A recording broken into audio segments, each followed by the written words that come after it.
So we've seen these articles many, many times before, even back when UKIP were a force in British politics, which, according to all accounts, UKIP are now dead in the water. They currently have, at the time of doing this video, no leader whatsoever, and as far as I'm aware, haven't announced that they plan to stand in any seats.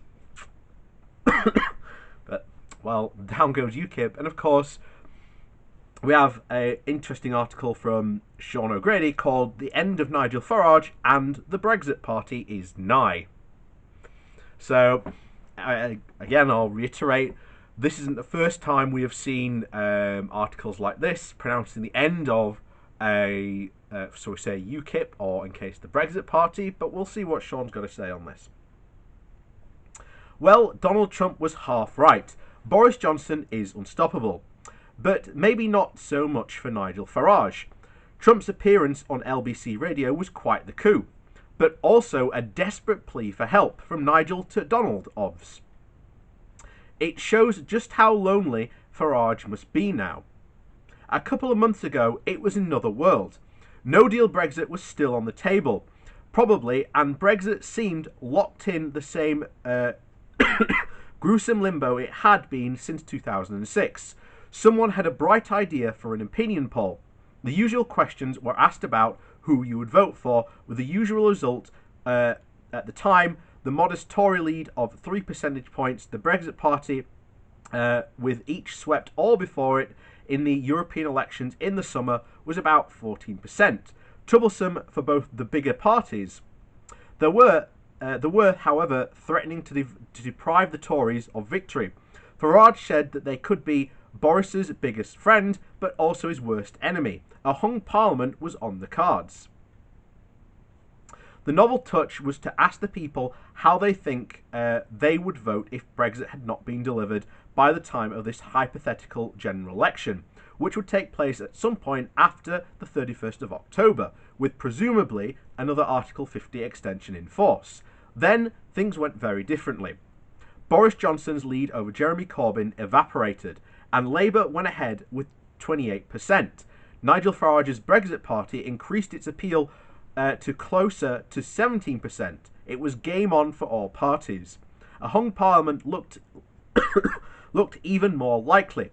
In the words of the protesters, these figures seem an electoral backlash may be in store for Boris Johnson, in what seemingly is becoming a likely scenario for Britain's exit from the EU being delayed beyond the 31st of October and an election to be held shortly after. Voters would drift from the Tories to the Brexit Party, gifting Labour a chance at becoming the largest party with support from the Liberal Democrats. Oh well, it hasn't quite worked out that way, has it? Farage's personal vehicle is down to single figures and looks more than ever to become a one-man band. Some of his richest backers want him to call it a day and just let Johnson get on with winning. This is obviously because Johnson has managed to get, quote, a deal of sorts, whereas the assumption was that there'd be more chaos. Agreed, all Johnson has won is a ropey withdrawal agreement, but it will do. For the average knackered punter, it looks very much as though this stage of Brexit has indeed been sorted. With a majority in Parliament, Johnson will be able to pull this off. The fact it's a couple of weeks late seems to be trivial. Had there still been no such deal and just stasis, then the fundamentals of Nigel Farage about to, quote, make a clean Brexit might have well impressed some of the more militant Leave voters. But there it is. And Farage's fumigations are not working. The Brexit Party's poll ratings are looking fairly stickily, slumping into single figures. The Tories, with a commanding 15-point lead over Labour, hardly need Farage to rescue them. If Brexit will soon be over, so will the Brexit Party, and so will Farage. Indeed, the Brexit Party may soon be out of business, and Farage may be out of a job. He will be expelled from the European Parliament if he fails to win a Westminster seat, and he'll haul left and all he'll have left is his LBC show. And that's in doubt because there is a petition going around that Nigel Farage should have his LBC show cancelled. Now, why is this? I think this is perfectly legitimate for him to actually lose his show. He is a party leader who literally has a hour's daily broadcast, and it is literally a party political broadcast on his party's behalf.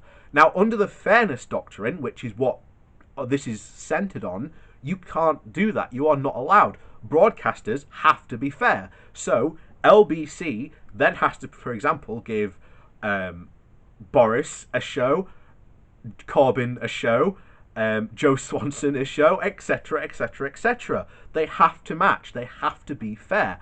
And this is why I do believe that that petition is completely fair. So, since Theresa May quit, this scenario appeared inevitable. Once Johnson became Tory leader, the Conservatives enjoyed an immediate boost in the polls, at the expense of the Brexit Party. Usually so voluble, Farage has had a little to say lately, except trying to outflank Johnson with ever more extreme demands for a no-deal Brexit. Yet, a no-deal Brexit is not a particularly popular ideal with the public, who seem happy to take the Johnson deal, and not have to go through another no-deal drama again. The message about the chaos and disruption and damage no deal would entail seems to have resonated at last, and that the Johnson deal, in reality a hard Brexit, looks perfectly acceptable to a bored electorate. The zealots will go down in a ditch with Farage, for sure, but there are not enough of them to swing the result. There aren't enough of them to get Farage into Parliament. It is often said that there is no love lost between the MP's advisor Dominic Cummings and Farage, the bad blood going back to a time when Cummings wanted Farage to have nothing to do with the Vote Leave campaign, and Farage set up his own Bad Boys of Brexit outfit, Leave.eu. Cummings' instinct was that Farage's brand of politics would toxify the Leave brand, and that Farage and his band of fruitcakes were far more trouble than they were worth, and that they would lose them the referendum with their borderline racist clowning around.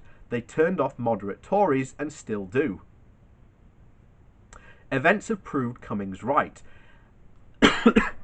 and he has the same view now. It would simply seem that getting close to Farage would simply mess up brand Boris, which is proving quite successful right now. Plus, Cummings can still deploy some perfect, obvious and credible attack lines to see Farage off, such as the Brexit Party is not going to form the next government. True enough. Brexit is already being delivered. Thanks very much, Nigel. Voting Brexit Party means you'll get Corbyn. The Brexit Party would simply reopen the whole sorry Brexit mess and put the nation through yet more anguish. The Brexit Party is more extreme demonstrably than the Tories, thus the Tories can appear moderate, pursuing a consensual Brexit compromise, though nothing of the sort it is imagined, and that is at least superficially attractive. And having Nigel Farage agitating and making trouble in the Commons, setting himself up as some sort of alternative leader to Johnson, trying to take over the ERG, banging on about no-deal Brexit and electoral pacts with the Tories and the country do not want this noisy nuisance distracting everyone 24/7. It might be bold to say it, but he has had more comebacks than Lazarus, but Farage is finished. There is one good thing that Johnson has managed to do. And I sort of agree. Like I say, we've been through these stories before about the end of UKIP, the end of Farage, etc., etc. Will this prove true? We don't know. So far, like I say, the Tories might have a lead in these potential polls, but we still have to see what happens. And bear in mind, you have to take into account the fact of the NHS. We have repeatedly seen Johnson say that the NHS is not for sale, that it's not going to be on the table in these negotiations, but we have already seen documents and have witnesses that say Johnson is already putting the NHS up for sale to Donald Trump. That is not going to fly with a lot of people. Not only that, but we have also got to really analyse what Johnson deal actually means. It is a hard Brexit, and no one wants a hard Brexit. No one wanted a no-deal Brexit. In fact, for Brexit itself, the only consensus we have seen in Parliament is for some very, very soft Brexits, and that's the closest it has ever come. And as I've said before, Johnson's deal is promising one thing to one group of people and another thing to another group of people, and they just don't mesh. So someone is not going to be happy. The DUP are already not happy, so there you have it.